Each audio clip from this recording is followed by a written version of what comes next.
Indigenous Rights Radio, because knowledge is power.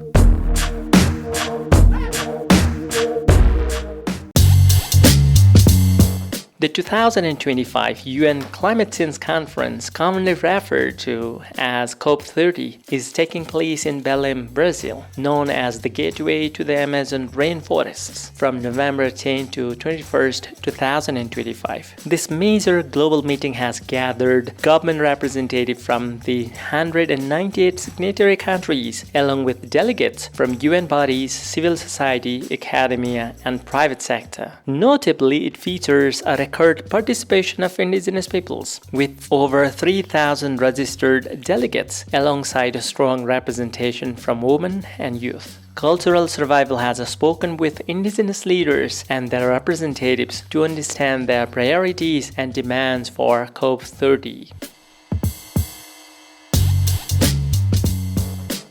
Isang na Rukka. My name is Rukka Sombolinggi. I am Etoraja, Indigenous Peoples, and I am currently the Secretary General of AMAN, Aliansi Masyarakat Adat Nusantara, Indigenous Peoples Alliance of Archipelago in Indonesia. Indigenous peoples across the globe, including in Asia, have been suffering from climate change. So when the climate change is really man-made tragedy, where this is all the result of how bad we treat our Mother Earth. And leading to that situation today, indigenous people suffered a lot because of the mining, for the wood concessions, for the plantations, for a lot of extractions that are taking away our land resources and further destroy our life as indigenous peoples. And today, as indigenous peoples, we are in the front line on both sides of the guardians of the remaining intact and best ecosystems, including forests, marines, lakes, mountains, savanna. We are in the front line as the guardians. Because of indigenous peoples, we remain as human beings today. The contributions of indigenous peoples is tremendous. And the other front, we are also in the front line of suffering the direct impact of climate change. We are being impoverished. We are being displaced because of the rising of sea level in the small island. We are also suffering because extreme drought, and also during the monsoon, we suffer from landslide and floods. We suffer from food harvest decline. We suffer from a lot of things. And now, as we are in the front line on both sides, when the world is deciding that the new life is what they call green jobs, and they also call energy transitions, we do agree, we all support that we have to stop using fossil fuel.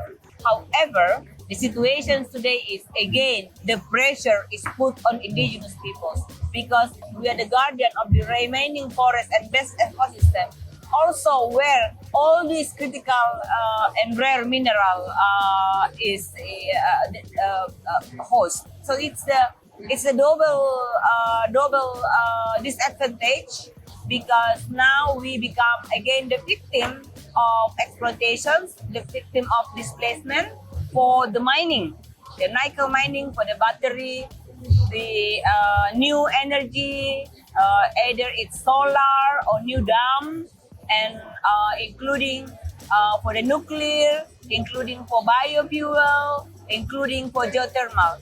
So indigenous peoples, especially in Asia, we have suffered a lot.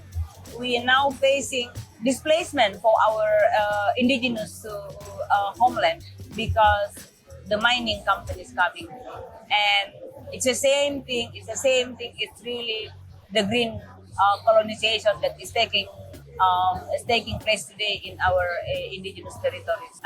Indigenous peoples, as we are here today in Belém, we do believe that what happens here with the party members, they they continue to ignore our demand. They continue to ignore best evidence proof studies by modern science that we are the frontliner when it comes to getting out of this climate crisis. Unfortunately, these contributions still far away from the climate negotiations. We are still being denied, and we are still being sidelined and marginalized in climate change negotiations. We do appreciate what is happening today here in Belém. We have nearly 2,000 of indigenous representatives have access to blue zone. That kind of level of access to blue zones has never happened in the previous COP. This is a different COP.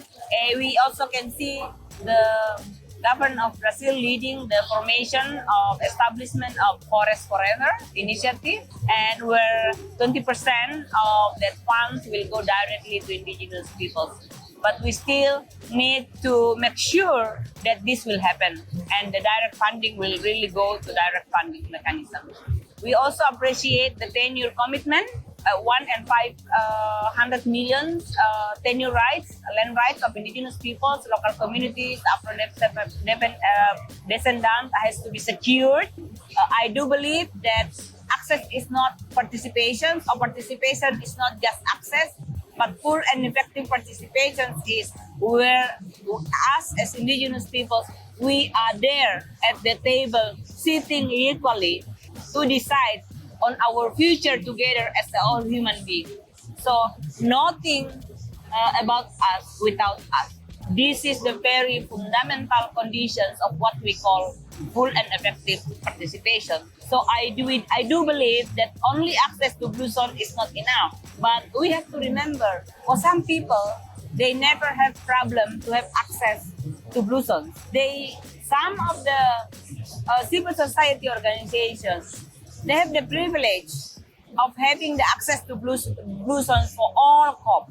They even can be a part of the government delegations, the party delegations. They have accreditation. Us as indigenous people, we know how it feels that we're running around begging for people to give us access. Sometimes they give us 1 day, 2 days, and we work so hard for them.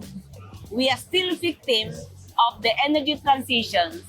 Our rights is still denied by our government. We are still being oppressed. That access is not enough. That's why we need to keep on reminding our government, especially in Asia, where 70% of indigenous peoples of the world live. We are the most oppressed. We are the most rejected by our government. We are denied access even to our territory and resources. The displacement in Asia is the most serious one. The militarization in Asia. People don't talk about the militarizations of indigenous peoples in indigenous peoples' territory in Asia. But that's our reality. And yet, we got the less support from the global community. For the international community, for the government, for friends, for relatives, for indigenous peoples, we need to keep on fighting. We need to remind to all the parties, especially private sectors, that we are at the critical moment. We cannot make business as usual again. We really need to make sure the protections of the rights of indigenous people, so we can continue to take care of what we are taking care today, and then furthermore, we expand our contributions. The contributions from indigenous peoples is the only one that will make us survive as a human being. We've done our part as indigenous peoples. You have to also do your part, because the answer of all of this is not just indigenous peoples, but indigenous peoples and all of you together. The answer is us, and this can happen only if we are together. For more information on the rights of indigenous peoples, visit cs.org and follow Cultural Survival on Facebook, Instagram, LinkedIn, Threads, and Blue Sky.